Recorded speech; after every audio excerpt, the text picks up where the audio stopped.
ಈಗ ನನಗೆ ನಿನ್ನೆ ದಿನ ಘೋಷಣೆ ಏನು ಮಾಡಿದ್ದಾರೆ ಅವ್ರಿಗೆ ಅಭಿನಂದಿಸ್ತೀನಿ. ಮಂಡ್ಯ ಜಿಲ್ಲೆಗೆ ಅವ್ರು ಕೊಟ್ಟಿರತಕ್ಕಂಥ ಒಂದು ಕಾರ್ಯಕ್ರಮ ಅದು, ಮಂಡ್ಯ ಜಿಲ್ಲೆ ಕೊಡ್ತೀವಿ ಅಂತ ಹೇಳಿ. ಈಗ ಅದಕ್ಕೆ ನನ್ನ ಅಭಿನಂದನೆ ಇದೆ. ಮಂಡ್ಯ ಜಿಲ್ಲೆನಲ್ಲೇ ಏನ ನಾವು ಸ್ಥಾಪನೆ ಮಾಡತಕ್ಕಂಥದ್ದು ಈಗಾಗಲೇ ನಮ್ಮ ಇಲಾಖೆಯಲ್ಲಿ ತೀರ್ಮಾನ ಏನು ಮಾಡಿದ್ದೇನೆ. ಈಗ ಮೊದಲನೇ ಹಂತದಲ್ಲಿ 500 ಕೋಟಿ, ಎರಡನೇ ಹಂತದಲ್ಲಿ ಮತ್ತು 500 ಕೋಟಿ, ಒಟ್ಟು 1000 ಕೋಟಿ ಅಲ್ಲಿ ಬಂಡವಾಳ ಆಗ್ತಕ್ಕಂಥದ್ದಕ್ಕೆ ತೀರ್ಮಾನ ಏನಾಗಿದೆ. ಭೂಮಿ ಎಲ್ಲಿ ಕೊಡ್ತಾರೆ ಅಂತಕ್ಕಂಥದ್ದು ನಮ್ಮ ಅಧಿಕಾರಿಗಳಿಗೆ ಹೇಳಿದ್ದೇನೆ. ನೀವು ಚರ್ಚೆ ಮಾಡಿ, ಸ್ಥಳ ಪರಿಶೀಲನೆ ಮಾಡಿ, ಆ ಭೂಮಿ ನಮಗೆ ಯಾವ ಮಟ್ಟಕ್ಕೆ ಸೂಕ್ತ ಇದೆ.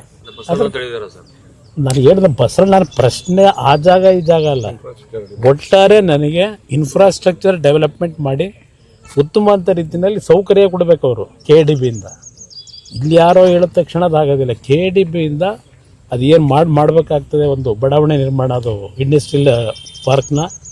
ಅದ್ರ ಜೊತೆಗೆ ನಮ್ಮ ಅಧಿಕಾರಿಗಳು ಸ್ಥಳ ಪರಿಶೀಲನೆ ಮಾಡ್ತಾರೆ ಎಲ್ಲಿ ಮಾಡಬೇಕು ಅಂತಕ್ಕಂಥದ್ದು.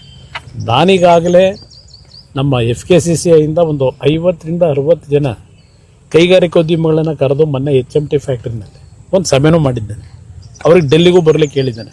ಹಲವಾರು 2 ವೀಲರು 3 ವೀಲರ್ನ ಪ್ರೊಡಕ್ಷನ್ ಮಾಡ್ತಕ್ಕಂಥ ಯೂನಿಟ್ಗಳನ್ನು ಹಾಕಬೇಕು ಅಂತಕ್ಕಂಥದ್ದಕ್ಕೆ ಆಸಕ್ತಿಯನ್ನು ತೋರಿಸಿದ್ದಾರೆ. ಅದನ್ನು ಸಹ ಈ ARIನ ಒಂದು ಟೆಸ್ಟಿಂಗ್ ಏಜೆನ್ಸಿ ಏನಿದೆ, ಈಗ ನಮ್ಮಲ್ಲಿ ಪ್ರೊಡಕ್ಷನ್ ಮಾಡ್ತಾ ಇರ್ತಕ್ಕಂಥದ್ದೆಲ್ಲ ಪೂನಾಗೋ ತಮಿಳ್ನಾಡಿಗೋ ಹೋಗಿ ಸರ್ಟಿಫಿಕೇಟ್ ತರಬೇಕು. ಹಲವಾರು ರೀತಿಯ ಸಮಸ್ಯೆಗಳನ್ನು ಇಲ್ಲಿಯ ಒಂದು ಮ್ಯಾನುಫ್ಯಾಕ್ಚರರ್ಸ್ ಏನು ಅನುಭವಿಸ್ತಾ ಇದ್ದಾರೆ, ಅದೆಲ್ಲ ಸುದೀರ್ಘವಾಗಿ ಚರ್ಚೆ ಮಾಡಿದ್ದೀವಿ. ಅದಕ್ಕೆ ಒಂದು ದೊಡ್ಡ ಮಟ್ಟದಲ್ಲಿ ಏನು ಮಾಡಬೇಕು ಅಂತಕ್ಕಂಥ ಚಿಂತನೆ ಪ್ರಾರಂಭಿಕ ಅಂತ ಶುರು ಮಾಡಿದ್ದೇವೆ. ಇಲ್ಲಿ ಯಾವ ಥರ ತರಬೇಕು ಅಂತಕ್ಕಂಥದ್ದು ನನಗೆ ಯಾರನ್ನು ಮೆಚ್ಚಿಸ್ಲಿಕ್ಕೆ ಇದೆಲ್ಲ ನಾನು ಈ ಒಂದು ಯೋಜನೆಗಳಿಗೆ ನಾನು ಚಾಲನೆ ಕೊಟ್ಟಿಲ್ಲ. ನನ್ನ ಋಣ ತೀರಿಸಬೇಕು, ನನ್ನ ಕರ್ತವ್ಯ ಮಾಡಬೇಕು. ಆ ಕರ್ತವ್ಯ ಮಾಡ್ತಕ್ಕಂಥ ನಿಟ್ಟಿನಲ್ಲಿ ಪ್ರಾಮಾಣಿಕವಾಗಿ ಜಿಲ್ಲೆಯ ಜನ ನನ್ನ ಮೇಲೆ ವಿಶ್ವಾಸ ಇಟ್ಟಿದ್ರು. ಆ ವಿಶ್ವಾಸಕ್ಕೆ ಯಾವುದೇ ಧಕ್ಕೆ ಬರದಾರದೆ ಇರ್ತಕ್ಕಂಥ ರೀತಿಯಲ್ಲಿ ಈ ಯೋಜನೆ ಅನುಷ್ಠಾನಕ್ಕೆ ತಂದು ಯುವಕರಿಗೂ ಉದ್ಯೋಗದಲ್ಲಿ ದೊಡ್ಡ ಮಟ್ಟದಲ್ಲಿ ಸಿಗ್ತಕ್ಕಂಥದ್ದಕ್ಕೆ ಒಂದು ಚಾಲನೆ.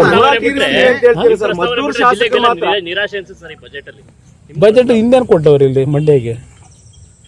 ಮಂಡ್ಯ ಕೊಟ್ಟಿರೋದೇನು ಕೊಟ್ಟವ್ರು ಅವರು.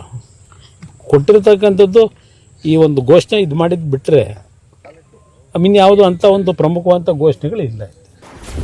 ಕರ್ನಾಟಕ ನ್ಯೂಸ್ ಡಿಜಿಟಲ್ ಚಾನಲ್ ಅನ್ನು ಈಗಲೇ ಸಬ್ಸ್ಕ್ರೈಬ್ ಮಾಡಿ. ಧನ್ಯವಾದಗಳು.